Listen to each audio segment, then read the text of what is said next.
তিনটা জিনিস আমাদের মধ্যে লাজেম থাকা চাই। এক হলো তাওহীদ, দুই হলো রিসালাত, তিন হলো আখিরাত। এই তিন জিনিস ভুলে গেলে মুসলমান হয় না। তাওহীদ ভুলে গেলে, অর্থাৎ লা ইলাহা ইল্লাল্লাহ, জীবনের সব ব্যাপারে সব বিষয়ে যা কিছু হচ্ছে আমার জীবনের এই সারা পৃথিবীর কায়নাতের সমস্ত নড়া চড়া প্রত্যেকটা বিন্দু বিসর্গ করছেন শুধুই একজন, তিনি আল্লাহ। তিনি কে? লা ইলাহা ইল্লাল্লাহ, আল্লাহ ছাড়া আর কোনো ইলাহ নাই, দেনেওয়ালা আর কেউ নাই, পালনেওয়ালা আর কেউ নাই। এটা তাওহীদ।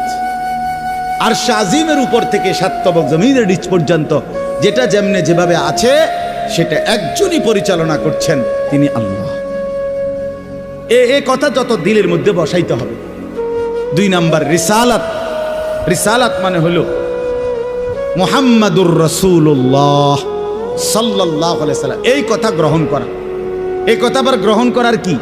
এই কথা গ্রহণ করা হইল মুহাম্মদ আল্লাহর রাসূল, আল্লাহ আমার জন্য উনাকে পাঠাইছেন, অতএব আমার জীবনের হাসি কান্না আনন্দ বেদনা, রাত দিন, ঘর সংসার বাজার ব্যবসা, আয় রোজগার, স্ত্রী পুত্র পরিজন, কদম কদম বিন্দু বিন্দু নিঃশ্বাস নিঃশ্বাস আমি অনুসরণ করব একজনকে, তিনি মুহাম্মাদুর রাসূলুল্লাহ সাল্লাল্লাহু আলাইহি ওয়াসাল্লাম।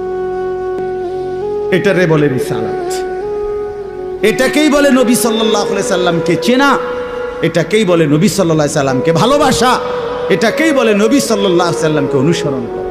আমার ভাইয়া, আল্লাহর দোয়াই আপনি আপনার জায়গাতেই থাকেন, আপনি আপনার তরিকাতেই থাকেন, আপনি আপনার পীরের কাছেই থাকেন, যে যেখানে আছেন থাকেন, কোনো অসুবিধা নাই।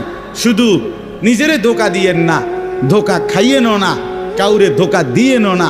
আল্লাহ রসুল বলছে আল মুমিনু লা ইয়াখদাউ ওয়ালা ইউখদাউ।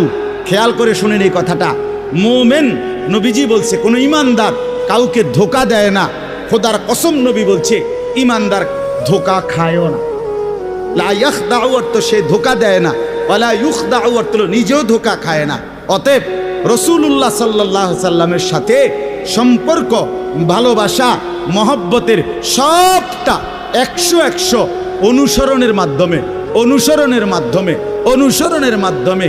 চেহারায় যার দাড়ি নাই সে রসুলকে ভালোবাসে না, ঘরে যার স্ত্রী বেপর্দা সে রসুলকে ভালোবাসে না, উপার্জনের মধ্যে যার হালাল নাই সে রসুলকে